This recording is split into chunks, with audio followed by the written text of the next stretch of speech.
হিংসা মানুষের একটি স্বাভাবিক বৈশিষ্ট্য। সব মানুষের ভিতরে হিংসা আছে। সাধারণ বলি, আলেম বলি, নবীরা ছাড়া, নবী রাসূলুল্লাহ ছাড়া সব মানুষের অন্তরে হিংসা কাজ করে।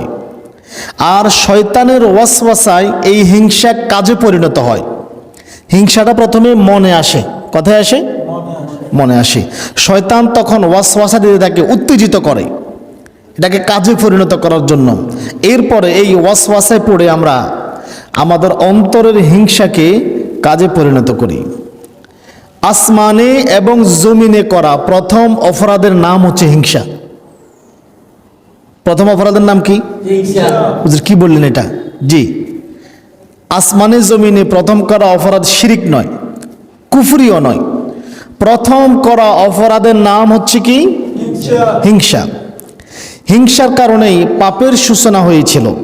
আসমানে ইবলিস সর্বপ্রথম আদম আলাইহিস সালামকে হিংসা করেছিল। কেন হিংসা করেছিল? আরে আদম মাটির, আমি আগুনের তৈরি, তো আমি কেন আদমকে মর্যাদা দিতে যাব? আদমকে হিংসা হয়েছিল তার। আদমকে কি হয়েছিল? হিংসা। যে হিংসা পরবর্তীতে অহংকারে পরিণত হয়। হিংসা করেছিল। আল্লাহ বলতেছে আদমের মর্যাদা বেশি, তো যখন মর্যাদা বেশি বলছে তখন স্বাভাবিকত তার একটু হিংসা, ইবলিসের অন্তরে হিংসা প্রবেশ করেছিল। আর এই হিংসা প্রবেশ করেছে, হিংসাকে কাজে পরিণত করেছে ইবলিস। কিভাবে? আল্লাহ বলছে, এই ফেরেশতারা তোমরা আদমকে সিজদা করো। ওয়াকুলনা লিল মালাইকাতি ইসজুদু লিয়া আদম ফাসাজাদু। আল্লাহ বললেন, হে আমার ফেরেশতারা তোমরা আদমকে সিজদা করো। ফাসাজাদু, সবাই সিজদা করো, ইল্লা ইবলিস, ইবলিস ব্যতীত। কেন সে করে নাই? তার অন্তরে হিংসা জাগলো। এই হিংসাটা অহংকারে পরিণত হলো। হিংসা অহংকারে পরিণত হয়েছে, আর ফলে সে ধ্বংস হয়ে গিয়েছে। দুনিয়াতেও সর্বপ্রথম মানুষের দ্বারা যে পাপ সংগঠিত হয়েছিল সেটার নাম হচ্ছে হিংসা। কোন পাপ? আদম আলাইহিস সালামের পুত্র কাবিল তার ভাই হাবিলকে হিংসা করেছিল। কথা বুঝে আসে নাই? কখনো কি মাথায় ঢুকছে এটা? আর পৃথিবীর প্রথম পাপ তো হত্যাকাণ্ড না, প্রথম পাপ তো হচ্ছে হিংসা। হিংসার কারণে হত্যাকাণ্ড ঘটেছে। কথা কি বুঝে আসে নাই? হিংসার কারণেই তো হত্যাকাণ্ড সংঘটিত হয়েছে। হিংসার কারণেই দেখেন না সমাজে তো বিশৃঙ্খলা। আপনার সাথে, আপনি কারোর সাথে কোনোদিন ঝগড়া করেন নাই, এরপর আপনাকে হিংসা করে। কেন? আপনি ভালো চলতেছেন, ভালো খাচ্ছেন, আপনার অসুখ বিসুখ নেই, আপনার ছেলে সন্তান ভালো লেখাপড়া করতেছে, বিদেশ থেকে টাকা পাঠাচ্ছে, আপনাকে এমনি হিংসা করবে। এটা মানুষের একটা কমন বিষয়। তার আদমের পুত্র পৃথিবীতে সর্বপ্রথম যে অপরাধ সংগঠিত হয়েছিল সেটা হচ্ছে হিংসা। আদম আলাইহিস সালামের পুত্র কাবিল তার ভাই হাবিলকে হিংসা করেছিল, আর হিংসা করে ভাইকে হত্যা করে সেও ধ্বংসে পরিণত হয়েছে। প্রতিটি ব্যক্তির পিছনে একজন করে হিংসুক আছে। এই আপনার, ওনার, এই যে সবার, এখানে আমরা যারা আছি গ্রামে, পাড়া প্রতিবেশী যারা আছে, মহিলা পুরুষ সবার পিছনে দুই একজন করে হিংসুক আছে। কারো পিছনে বেশিও আছে। তা ইমাম সাহেবের পিছনে সবচেয়ে বেশি। কথা বলেন না? ইমাম সাহেবের পিছনে সবচেয়ে বেশি। আল্লাহ তাআলা এই জন্য বলে দিচ্ছেন, বান্দা তোমাকে তো হিংসা করা হবে, তো তুমি হিংসা থেকে কিভাবে বাঁচবা? বান্দা তুমি দোয়া করবা। কিভাবে? আল্লাহ দোয়া শিখিয়ে দিচ্ছেন। আল্লাহ তাআলা শিখিয়ে দিচ্ছেন, ওয়া মিন শাররি হাসিদিন ইযা হাসাদ। কত সুন্দর দোয়া, দেখছেন? সবাই পারে, কিন্তু কোনোদিন চিন্তাও করেন নাই এই হিংসার থেকে বাঁচার জন্য। এটাই যে দোয়া আল্লাহ তাআলা শিখিয়ে দিচ্ছেন, ওয়া মিন শাররি হাসিদিন ইযা হাসাদ। হে নবী আপনি বলুন, হিংসুকের অনিষ্ট থেকে আমি আপনার নিকট আশ্রয় প্রার্থনা করি যখন সে হিংসা করে। যখন সে কি করে? হিংসা করে। আপনার নিকট আশ্রয় প্রার্থনা করি।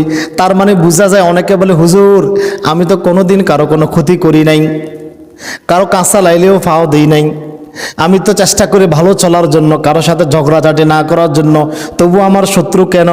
ওই যে আপনি ভালো চলেন, এইটাই তো আমার হিংসা। কথা বুঝে আসেন?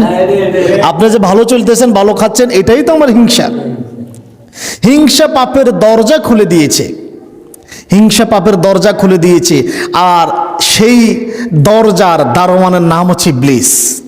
সেই দরজা দারোয়ানের নাম কি? ইবলিস। ইবলিস এই হিংসার দরজা খুলে দিয়েছিল। হিংসা হলো ইবলিসের বৈশিষ্ট্য, যা ইবলিস মানুষের মধ্যে প্রবেশ করিয়েছে। হিংসার কারণেই ইবলিস আদম আলাইসাল্লামকে সম্মান দিতে রাজি হয়নি। কাবিল তার ভাই হাবিলকে হত্যা করেছিল।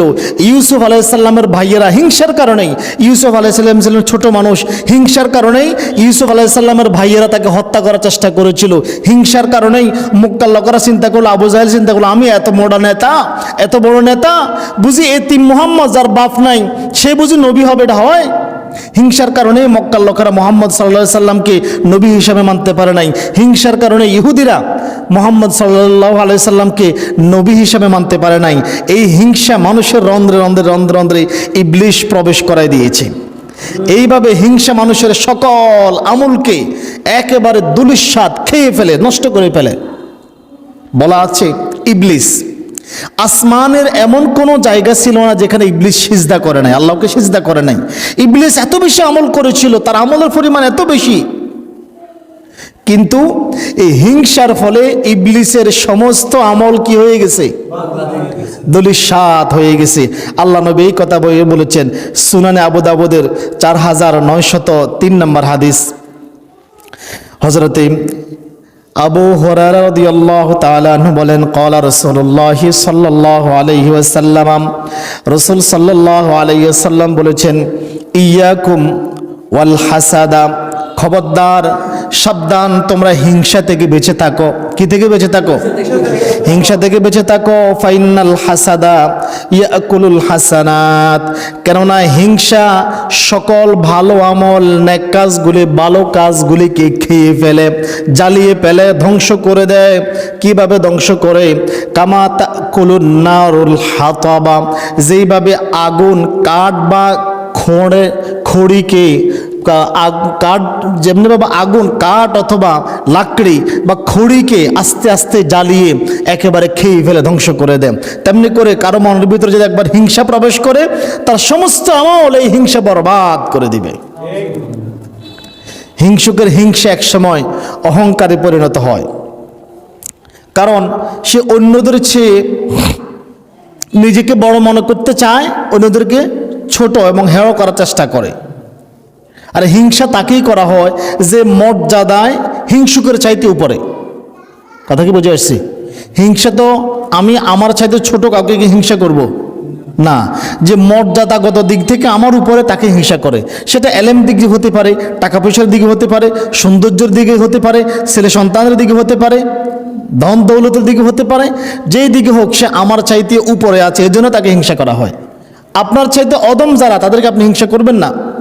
ইবলিস, এই হিংসা হচ্ছে ইবলিসের আদর্শ, যার ফলে হিংসা দূর না করা পর্যন্ত কোনো মানুষের দোয়াও কবুল হয় না, আমলগুলিও কবুল হয় না। নাউজুবিল্লাহ বলবেন না? তাকে ক্ষমাও করা হয় না, কারণ হিংসা তাকে আরও পাপ করতে বাধ্য করে, আরও পাপ করতে উৎসাহিত করে। যেমন ইবলিস এখনো পাপ করেই যাচ্ছে। ইবলিসের সেই হিংসাটা কার সাথে? দেখেন, আদম আলাইহিস সালামের সাথে। কার সাথে? সেই হিংসা কি ইবলিস আজও মনে রাখে নাই? লক্ষ কোটি বছর পরেও ইবলিসের অন্তরে সেই হিংসা আজও বহমান। আদম আলাইহিস সালাম মরে গেছে, তার সন্তান চলে গেছে, আস্তে আস্তে আস্তে বলেন তো এখন মানব প্রজন্ম আদম আলাইহিস সালামের কত হাজার, কত লক্ষতম বংশধর, এরপরেও কি ইবলিসের অন্তর থেকে হিংসা বিদূরিত হয়েছে? না, ইবলিস আদৌ হিংসা করে। আর যার ফলে কেউ যদি হিংসা করে, তার দোয়াও কবুল হয় না, আমলও কবুল হয় না, তাকে ক্ষমাও করা হয় না।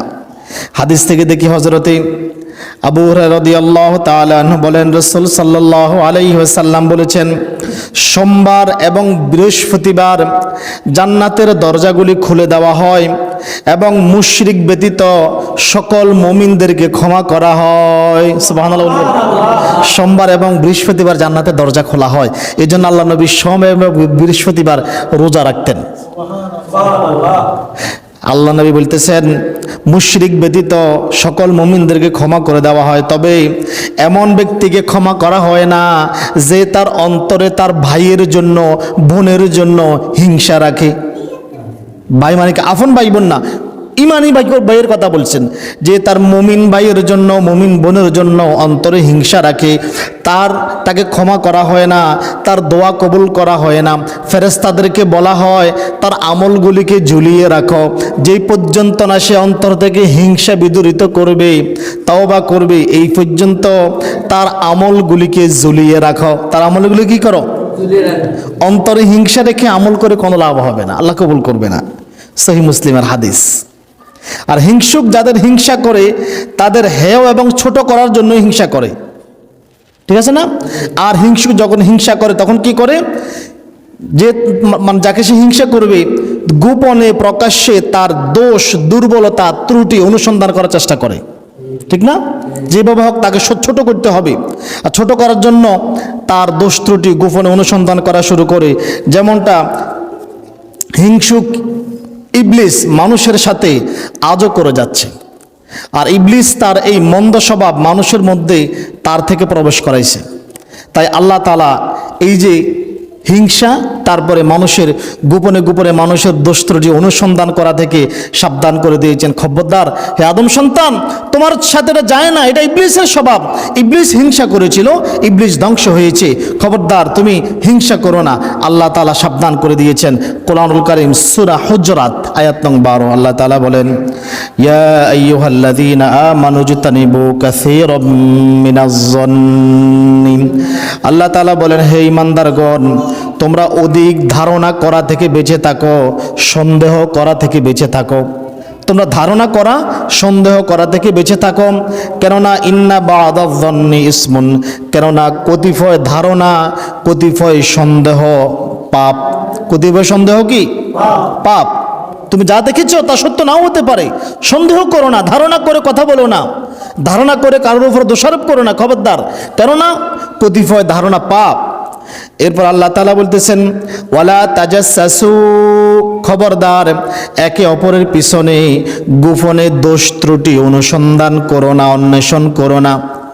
কার কি দোষ আছে, ত্রুটি আছে, তার ছেলের কি ত্রুটি আছে, মেয়ের কি ত্রুটি আছে, পুত্রবধূর কি ত্রুটি আছে, এইগুলি দোষগুলি অনুসন্ধান করো না।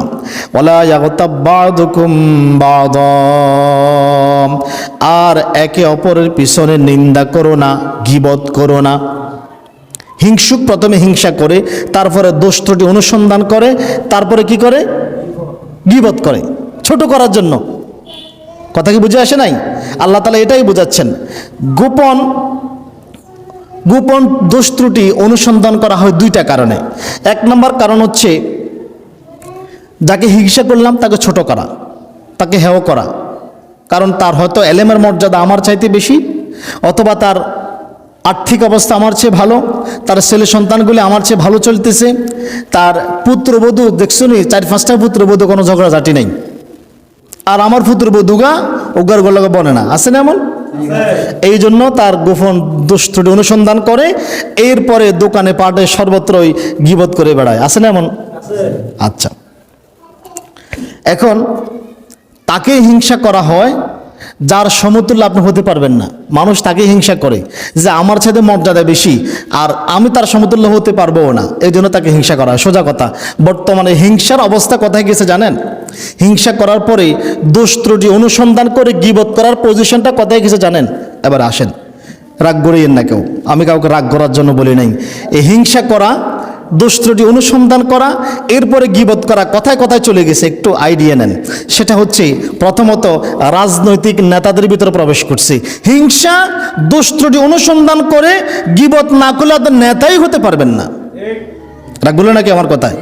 দেখেন, আপনি বাস্তবতা মিলাই দেখেন, আপনাদের নেতা যেই নেতাই হোক, সব দলের নেতাদের কন্ডিশন একরকম, দাঁড়াইলে তার প্রতিপক্ষের দোষ ত্রুটি প্রকাশ্যে হাজার হাজার মানুষের সামনে বলা শুরু করে, তার পিছনে তার গীবত করা শুরু করে দেয়। রাগ করছেন আমার কথা? বাস্তবতা মিলেন না আপনি? এটা ছাড়া তো রাজনৈতিক নেতাও হওয়া যায় না। হিংসা না করে, দোষ ত্রুটি অনুসন্ধান করে গীবত না করলে আপনি কিসের নেতা? নেতাই তো হতে পারবেন না। হিংসা করে, এক প্রতিবেশী অপর প্রতিবেশীকে হিংসা করে, আর মহিলাদের ভিতরে এই বিষয়টা খুব বেশি, বেশি না? এক মহিলা অপর মহিলাকে হিংসা করে, এক প্রতিবেশী অপর প্রতিবেশীর দোষ ত্রুটি অনুসন্ধান করে, আর দোকানে যাই ফাটে যাই বলা শুরু করে, দেখছুন অমুক করে এটা এটা ওইটা ওইটা হয়েছে, বলে কি না? এরপর দেখেন দুই সহকর্মী একে অপরকে হিংসা করে। কেন? আমার সহকর্মী আমার চেয়ে ভালো স্যালারি পাচ্ছে, তাকে হিংসা করা শুরু করে দেয়। এইভাবে হিংসা করা হয়। এবং দুষ্টটি অনুসন্ধান কারা করে? অলস, যারা কাজকর্ম করে না, কাজ নাই, তারাই মানুষের দুষ্টটি অনুসন্ধান করে, হিংসা করে, গীবত নিয়ে পড়ে আছে। যারা বেকার, যারা অযোগ্য, মূর্খ, তারাই অপরকে লজ্জা দেওয়ার জন্য, ছোট করার জন্য, মানে এটা মনে করছে কি আমি যেহেতু বোকা, আমি যেহেতু বর্বর, আমি যেহেতু অলস, আমি যেহেতু অযোগ্য, সবগুলো আমার মতো হয়ে যাক, সেটাই চিন্তা করে। এই জন্য তার চেয়ে যোগ্যতা সম্পন্ন লোকদের পিছনে দোষ ত্রুটি অনুসন্ধান করে আর সর্বত্রই বলে বেড়ায়। অথচ নবী সাল্লাল্লাহু আলাইহি সাল্লাম বলেছেন, খবরদার, তোমরা সকলেই মুমিন ভাই, একে অপরের পিছনে হিংসা করো না, তোমরা একে অপরের দোষ ত্রুটি অনুসন্ধান করো না, একে অপরের পিছনে গীবত করো না। হাদিস দেখেন, সহিহ মুসলিমের হাদিস। عن أبي هريرة رضي الله تعالى عنه قال قال رسول الله صلى الله عليه وسلم رسول الله صلى الله عليه وسلم বলেন, إياكم والظن فإن الظن أكذب الحديث। তোমরা অধিক পরিমাণে ধারণা করা থেকে বেঁচে থাকো, কেননা অধিকাংশ ধারণাই হচ্ছে মিথ্যা, বড় মিথ্যা, চরম মিথ্যা। তোমরা অধিকাংশ ক্ষেত্রে ধারণা করা থেকে বিরত থাকো। ওয়ালা তাহাসসু, তোমরা গোপনে অন্যের কথা গোপনে শ্রবণ করিও না, গোয়েন্দাগিরি করো না। কি করো না? গোপনে গোপনে অন্যের কথা শুনতে যাইও না, খবরদার। এরপরে বলতেছেন ওয়ালা তাজাসসু, এবং তোমরা একে অপরের দোষ ত্রুটি অনুসন্ধান করো না, তালাশ করিও না। এরপরে আল্লাহ নবী সাল্লাল্লাহু আলাইহি সাল্লাম বলেন ওয়ালা তানাজাসু, এবং একে অপরের পিছনে দালালি করিও না। কি করিও না? দালালি করতেও মানা করছে, আছে কি না? আপনি দেখেন যে পাপগুলোর কথা বলতেছি, সামনে আরো আছে। আল্লাহ নবী তারপরে বলেন ওয়ালা তাহাসাদু, একে অপরকে হিংসা করো না। ওয়ালা তাবাগদু, এরপর আল্লাহ নবী বলতেছেন একে অপরের সাথে শত্রুতা করিও না, ঝগড়াঝাটি মারামারি করিও না। ওয়ালা তাদাবারু, এবং পরস্পরের বিরোধিতা করিও না। ওয়া কুনু ইবাদাল্লাহি ইখওয়ানা, তোমরা এক আল্লাহর বান্দা, ভাই ভাই হয়ে থাকো। এই যে দেখেন হাদিসে যে অপরাধগুলির কথা বলেছেন সবগুলি আমাদের ভিতরে আছে, কেউ মুক্ত নয়। আমিও মুক্ত নয়, আমিও মুক্ত নয়, সবাই আমরা এই পাপের সাথে জড়িত। আমরা মানুষের ব্যাপারে সন্দেহ করি, ধারণা করি, এরপরে অপরের কথা কান পেতে শুনি, গোপন কথা আমরা শুনি, অপরের দোষ ত্রুটি অনুসন্ধান করি, তারপরে আমরা দালালি করতেও মাশাআল্লাহ এক্সপার্ট। দালালিটার অন্য ভাষায় বলতে হবে স্যামসামি, আর কি স্যামসামি বুঝেন তো? হ্যাঁ। এরপরে আমরা হিংসা করতেও এক্সপার্ট, আমরা শত্রুতা হানাহানি করতেও আমরা এক্সপার্ট। কোন পাপ থেকে আমরা বিরত আছি? সবগুলা পাপে আমরা জড়িত আছি। বর্তমানে হাদিসে নিষেধ করা সবগুলি পাপে আলেম বলেন, আওয়াম বলেন, শিক্ষিত বলেন, মূর্খ বলেন, সবাই কোনো না কোনোভাবে জড়িত। আল্লাহ আমাদের ক্ষমা করুক, সকলে বলে আমিন। নিজেরা নিজেকে মিলিয়ে নিন, আমি কি এটার সাথে আসি? মিলাই নিয়েন। আমি আপনাকে ধরাই দিতে যাবো কেন? আপনার বিবেক বুদ্ধি আছে না? আপনি মুমিন না? আপনার ইমানের শিক্ষা আছে না? আপনি নিজে মিলাই নিয়েন। আর ইবলিস আমাদের নিকট এই কাজগুলিকে খুবই মধুর, আনন্দদায়ক, মজাদার করে তোলে। কেউ কারো দোষ অনুসন্ধান করলেই আল্লাহ তাআলা বলতেছেন আল্লাহও তার দোষ অনুসন্ধান করবে। আর আল্লাহ যদি কারো দোষ অনুসন্ধান করে, সে যেখানেই থাকুক না কেন তাকে অপমান করেই ছাড়বে, তাকে অপমান করেই ছাড়বে। গোপন দোষ অনুসন্ধানের কারণে শাস্তি সম্পর্কে নবী সাল্লাল্লাহু আলাইহি সাল্লাম বলেন, আব্দুল্লাহ ইবনে আমর রাদিয়াল্লাহু তাআলা আনহু বলেছেন, একদা নবী সাল্লাল্লাহু আলাইহি সাল্লাম মসজিদে নববীর মিম্বরে উঠলেন। মিম্বরে উঠে উচ্চ সুরে ডাক দিলেন, জোরে ডাক দিলেন, হে ওই সকল লোকজন যারা মুখে মুখে ইসলাম গ্রহণ করেছ, অন্তরে গ্রহণ করো নাই। মুনাফিক কারা? তারা মুনাফিক। কাদের কথা বলতেছেন? তো হুজুর আমি তো মুনাফিক না। আপনি মুনাফিক না, এটা কে বললো? আমি যে মুনাফিক না, আমি তো এটা আমি নিজে তো বুঝতেছি না। আমি ইমাম হইলে কি আমি যে মুনাফিক নয় তার কোনো গ্যারান্টি আছে? এখন কি নবী আছে আমাকে বলে দিয়েছে আমি মুনাফিক নয়? সাহাবীরা পর্যন্ত ভয় পেতেন, হুযায়ফা রাদিয়াল্লাহু তাআলা আনহুকে জিজ্ঞাসা করতেন, আবু হুরায়রা রাদিয়াল্লাহু তাআলা জিজ্ঞাসা করতেন, রাসূল যে মুনাফিকের তালিকা দিয়েছে ওইখানে কি আমার নাম ছিল?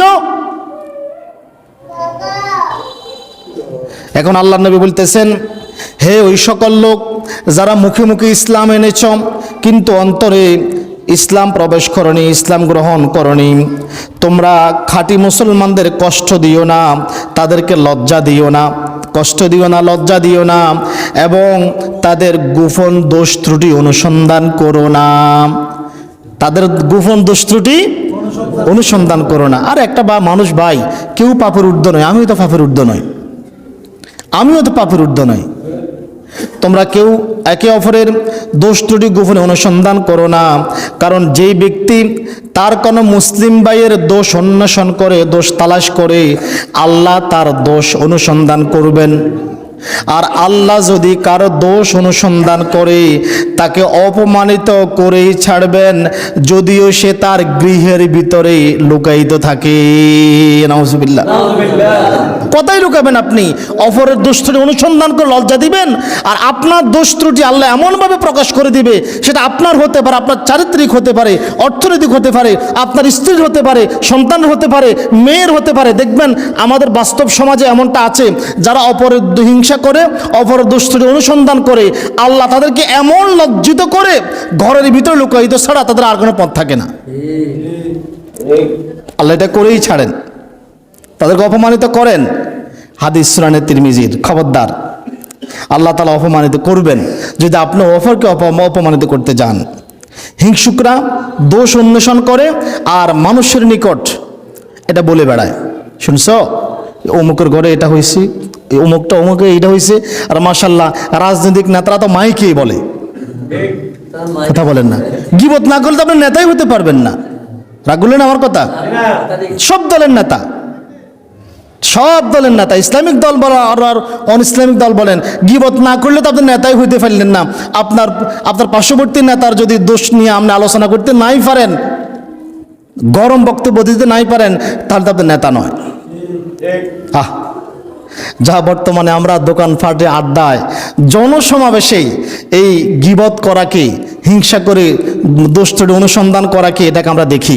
আর গণতান্ত্রিক রাষ্ট্রসমূহে নেতারা প্রকাশ্যে গোপনে হিংসা করে, দোষ খোঁজে, দোষ না খুঁজলে তো দোষ বাইর হইল না, আর দোষ না বাইর হইলে তো পাবলিকের সামনে বলা গেল না, দেখছেন আমার প্রতিপক্ষ নেতা এই অপরাধ করে, তা আমি বুঝতে পাইলাম না।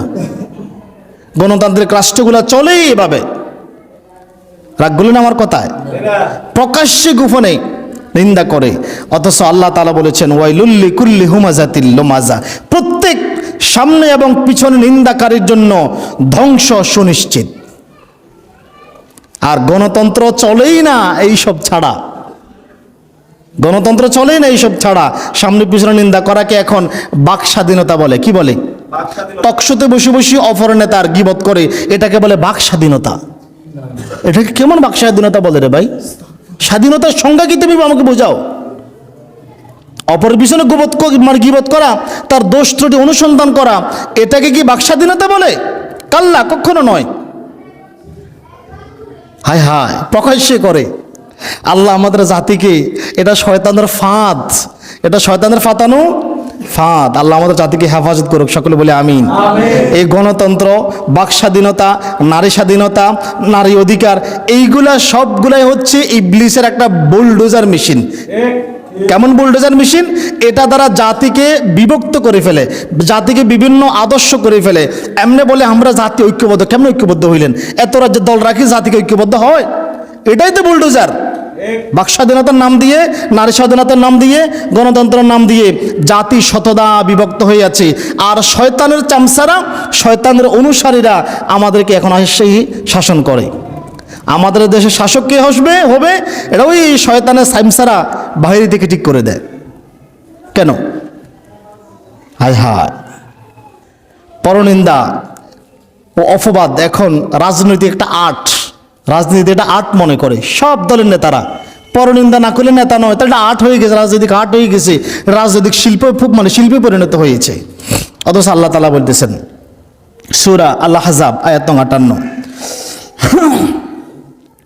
ওয়াল্লাযীনা ইউযুনাল মুমিনিনা ওয়াল মুমিনাত, আর যারা মুমিন পুরুষ এবং মুমিন নারীদেরকে কষ্ট দেয়, বিগাইরি মাকতাসাবু ফাকাদ ইহতামালু বুহতানাও ওয়া ইসমান মুবিনা, যা তারা করেনি তার জন্য নিশ্চয়ই তারা অপবাদ ও সুস্পষ্ট পাপের বোঝা বহন করলো। তারা সুস্পষ্টভাবে মিথ্যা অপবাদ এবং তারা পাপের বোঝাগুলি তারা অবশ্যই বহন করবে যদি তারা কোনো মুমিনকে কষ্ট দিয়ে থাকে, মুমিন নারী পুরুষকে, অথচ তারা এই কাজ করে নাই। এখন হুজুর অধিকাংশ লোক জানেই না আমি যে গীবত করি, আপনি যে গীবত করেন, আমরা অনেকে বুঝি না এটা গীবত। জি, আমরা অনেকে বুঝি না যে এটাকে গীবত বলে। গীবত কাকে বলে? বিশাল এক প্রশ্ন। আমরা সচরাচর যেটা মনে করি, কোনো একটা লোক একটা কাজ করে নাই, তার বিরুদ্ধে বানাই বানাই দোকান ফাটে একটা কথা বললাম, এটাকে গীবত বলে। ঠিক না? ঠিক না?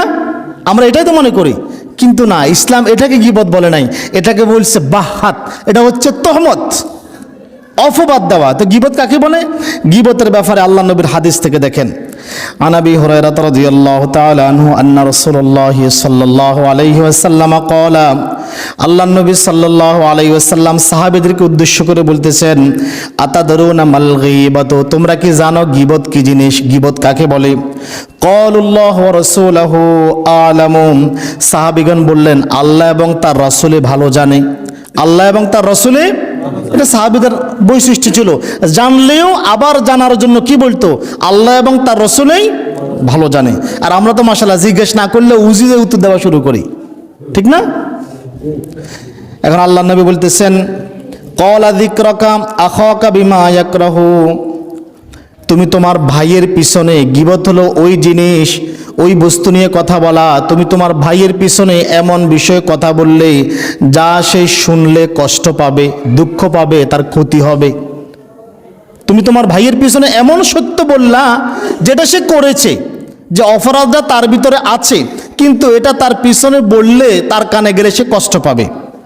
এখন সাহাবায়ে কেরাম জিজ্ঞাসা করলেন, কিলা আফরাইতা ইন কানা ফি আখি মা আকুলু, হে আল্লাহর রাসূল, আমি যেই কথাটি বলেছি, যে আমার ভাইয়ের যে দোষটা মানুষের কাছে তুলে ধরেছি, এটা যদি তার ভিতরে থাকিও তবুও কি সেটা গীবত হবে? তখন নবী সাল্লাল্লাহু আলাইহি সাল্লাম বলেছেন, ক্বালা ইন কানা ফিহি মা তাকুলু, তুমি যেই কথা বলেছ তা যদি সত্যি সত্যি তোমার ভাইয়ের মধ্যে থাকে, ফাকাদ ইগতাবতাহু, তাহলে তুমি অবশ্যই গীবত করলা। হুজুর এত বছর, জি, যেটা আছে সেটা বলে বেড়ানোটার নামে গীবত। তো হুজুর এই লোকের বিরুদ্ধে ত্রুটি আছে, আপনি আপনার মুমিন ভাইকে, এক মুমিন অপর মুমিনের জন্য মিররুর আয়না, আপনি কি কখনো আপনার ভাইকে সামনাসামনি বলেছেন, ভাই আপনার ভিতরে এই ত্রুটি আছে, সংশোধন করেন? আমি তো কতবার বলেছি, ভাই আমি ইমামিলে কি হয়েছে, আমি তো ভুল ত্রুটি রোধে রাখি, আমাকে মাঝে মধ্যে আসি বলবেন, হুজুর আপনার ভিতরে এই ত্রুটি আছে, কারণ আপনারা একজনে ত্রুটি করলে একজনের ভিতরে থাকবে, কিন্তু আমি ইমাম সাহেব ত্রুটি করলে সবার উপরে বর্তাবে, আমরা মাঝে মধ্যে সাবধান করে যাবেন, বলছি না আমি? এক মুমিন অপর মুমিনের আয়না স্বরূপ বলে দেবেন, ভাই আপনার ভিতরে এই ত্রুটিটা আছে, সংশোধন করেন। কোনোদিন বলেন নাই, কিন্তু পিছনে গীবত করেন। এরপর আল্লাহ নবী বলতেছেন, ওয়াইল্লাম ইয়াকুন ফিহি মা তাকুলু ফাকাদ বাহাতাহু, আর তুমি তোমার ভাইয়ের পিছনে এমন কথা বললা যেই ব্যাপারে সে জড়িত নয়, যে কাজ করে নাই, তুমি এমন কথা বললা, তাহলে তুমি তোমার ভাইয়ের পিছনে তহমত দিলা, অপবাদ দিলা। তুমি তোমার ভাইয়ের পিছনে কি করলা? অপবাদ দিলা, তহমত দিলা। খবরদার। আর এইসব লোকেরা আল্লাহর ভাষায় ভাইয়ের গোস্ত খায়। কার গোস্ত খায়? খুব সুস্বাদু, ঠিক না? বাজারে যদি বিক্রি করা হইতো ভাইয়ের গোস্ত, খুব স্বাদ লাগতো না? হ্যাঁ, খুব স্বাদের গোস্ত এটা। ওদের কেমনে খায়? ভাইয়ের গোস্ত খাওয়ার মানে কি? আপনি আপনার ভাইয়ের পিছনে কথা বললেন, মানে আপনার ভাইয়ের ক্ষতি করলেন। তো ক্ষতি করা, আপনার ভাইয়ের এমন ক্ষতি করে ছাড়ি দিলেন, তার শরীর থেকে এক টুকরো মাংস কেটে নেওয়ার চাইতে আপনি ক্ষতির পরিমাণটা বেশি করে ফেললেন। আল্লাহ তাআলা কোরআনুল কারীমে বলতেছেন, ওয়ালা ইয়াগতাব বা'দুকুম বা'দা, তোমরা একে অপরের পিছনে গীবত করো না। আইয়ুহিব্বু আহাদাকুম আইয়াকুলা লাহমা আখিহি মাইতান ফাকারিহতুমু, তোমরা কি তোমাদের মৃত ভাইয়ের গোশত খেতে পছন্দ করো? বস্তুত তোমরা কেউ এটা পছন্দ করো না। তোমরা মৃত ভাইয়ের গোশত খেতে কেউ পছন্দ করো না, তাহলে গীবত করো কেন? তোমার ভাইয়ের পিছনে গীবত কেন করো? একজন মুমিনের তো এটা আদর্শ হতে পারে না। আল্লাহ আমাদেরকে হিংসা, দোষ অনুসন্ধান করা এবং গীবত পরনিন্দা থেকে হেফাজত করুক। সকলে বলে আমিন। কারো দোষ দেখেছেন, ইমাম হোক সাধারণ পাবলিক হোক, তাকে সামনাসামনি গিয়ে বলবেন পার্সোনালি, ভাই আপনার তো আবার মুমিন ভাই না, তো আপনাকে ছাড়া তো আমি জান্নাতে যেতে পারি না, তো আপনাকে ভাই আপনার ভিতরে এই ত্রুটিটা আছে, এটা সংশোধন করে নিয়েন। খুশি হয়ে যাবে, খুশি হয়ে যাবে, পিছনে পিছনে নিন্দা করবেন না। হুজুর তাহলে আবার এবার আসেন আরেকটা ফেস লাগান না, কথা বলি। কিছু কিছু বিষয়ে মানুষদেরকে সাবধান করার জন্য কথা বলে দিতে হবে। যেমন এমন কোনো ব্যক্তি, এমন কোনো আদর্শ, এমন কোনো নীতি চড়াচ্ছে যেটা মানুষের ইমান, আকিদা, আমলের, রাষ্ট্রের ক্ষতি করবে, তার ব্যাপারে মানুষকে সাবধান করে দিতে হবে। তার এই কাজটা কুফরের অন্তর্ভুক্ত, খবরদার এই কাজে জড়াবেন না, এটা গীবতের অন্তর্ভুক্ত হবে না। কথা কি বুঝে আসছে? তাকে সাবধান করে যাতে সে ক্ষতির সম্মুখীন না হয়। কারণ আপনি যদি আবার এই লোকটা এই কাজটা করেই যাচ্ছে, আপনার তাকে সাবধান না করেন, তাহলে তো সে ক্ষতির সম্মুখীন হয়ে যাবে। আর আমাকে দেশে তো মাশাল্লাহ এই সুযোগ পাইও, মাইয়ের বিয়েলে আসলে ড্যাশ লাগানি কারে বলে, ওয়াহ, আছে না? শেষ হাদিসটা বলে আমরা আলোচনা শেষ। আনাস রাদিয়াল্লাহু তাআলা আনহু বলেন রাসূল সাল্লাল্লাহু আলাইহি সাল্লাম বলেছেন, আল্লাহ তাআলা যখন আমাকে মেরাজে নিয়ে গেলেন, আমি দেখলাম জাহান্নামে একদল লোকের আঙ্গুলগুলি লম্বা লম্বা তামার, লম্বা লম্বা তামার নখ। এই লম্বা লম্বা নখ দ্বারা তারা তাদের নিজেদের মুখে এভাবে আঁচড়াচ্ছে, বুক এভাবে আঁচড়াচ্ছে, মাংস আলাদা করে ফেলতেছে, মুখ আশ্রিয়ে মুখের গোস্তগুলি টেনে আনি, আবার বুক আশ্রাতে আশ্রাতে মুখের মাংস আবার পূর্ণ হচ্ছে, আবার মুখ থেকে এভাবে গোস্ত সরিয়ে নিচ্ছে, বুক থেকে গোস্ত সরিয়ে নিচ্ছে। তখন রাসূলুল্লাহ সাল্লাল্লাহু আলাইহি ওয়াসাল্লাম জিজ্ঞাসা করলেন, হে জিবরাইল, এরা কারা? এদের এই অবস্থা কেন? এদের এমন এত নিকৃষ্ট শাস্তি কেন? তখন জিবরাইল আলাইহিস সালাম বললেন, হে মুহাম্মদ সাল্লাল্লাহু আলাইহি সাল্লাম, এরা হচ্ছে ওই সমস্ত ব্যক্তি যারা দুনিয়াতে তাদের ভাইয়ের গোস্ত খাইতো, মানে পিছনে গীবত করতো আর কি। আল্লাহ আমাদেরকে হেফাজত করুক। সকলে বলি আমিন। আসসালামু আলাইকুম ওয়া রাহমাতুল্লাহি ওয়া বারাকাতুহু।